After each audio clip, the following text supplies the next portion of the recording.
मुसळधार पावसामुळे शहापूरमध्ये अनेक ठिकाणी पूर परिस्थिती निर्माण झालेली आहे।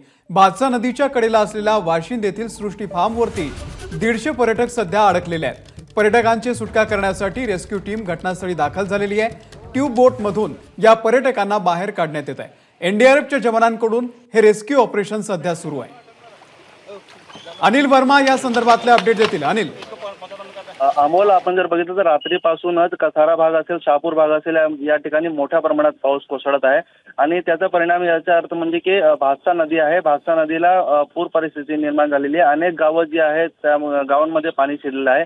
वाशिंद गाव जो आहे त्या वाशिंद गावामध्ये असलेले सृष्टी फार्म हाऊस आहे, त्या ठिकाणी जवळपास 150 पर्यटक जे आहेत ते या ठिकाणी वीकेंडसाठी आले होते। मात्र या ठिकाणी असताना अचानकपणे जो पाणी वाढलेला होता, त्यामुळे सृष्टी फार्म हाऊस जो पूर्णपणे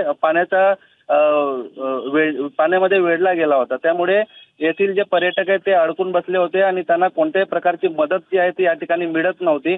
आणि आता या ठिकाणी कुठेतरी एनडीआरएफचे जवान जे आहेत त्या ठिकाणी दाखल झालेले आहेत आणि त्या ठिकाणी ट्यूब बोटच्या सहाय्याने या पर्यटकांना जे सुखरूप बाहेर काढण्याचं काम सुरू आहे। अनिल, धन्यवाद दिलेल्या माहितीबद्दल।